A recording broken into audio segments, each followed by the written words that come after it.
వచ్చే దైవజనులందరికీ సేవలో ఈ పరిస్థితులు ఎదుర్కొన్న దైవజనులందరికీ నా ప్రత్యేకమైన మనవి.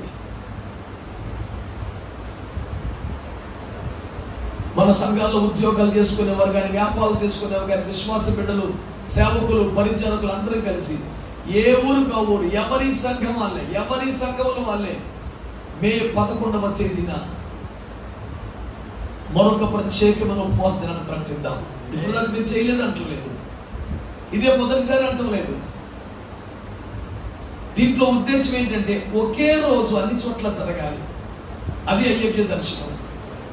ఎస్తేరు గ్రంథం ప్రకారం మేము 3 రోజులు ఉపవాసం ఉంటాము, మీరు కూడా ఉండండి, ఆ తర్వాత రాజును కలుద్దాము అన్నారు.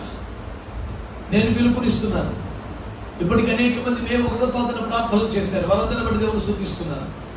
21 రోజులుగా అయ్యే తీవ్రమైన ప్రార్థనలు జరుగుతూనే ఉన్నాయి. దాన్ని బట్టి దేవునికి స్తోత్రాలు చెల్లిస్తున్నాను.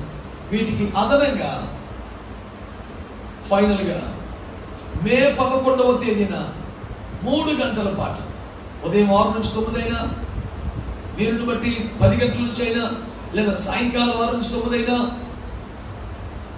మన అందరి సంఘాలలో ఎలక్షన్లలో దేవుని జోక్యం కొరకు, దేవుని కార్యం కొరకు ప్రత్యేక ఉపవాస ప్రార్థన నిర్వహించవలసినదని దైవజనులందరూ నేను కోరుకుంటా ఉన్నాను.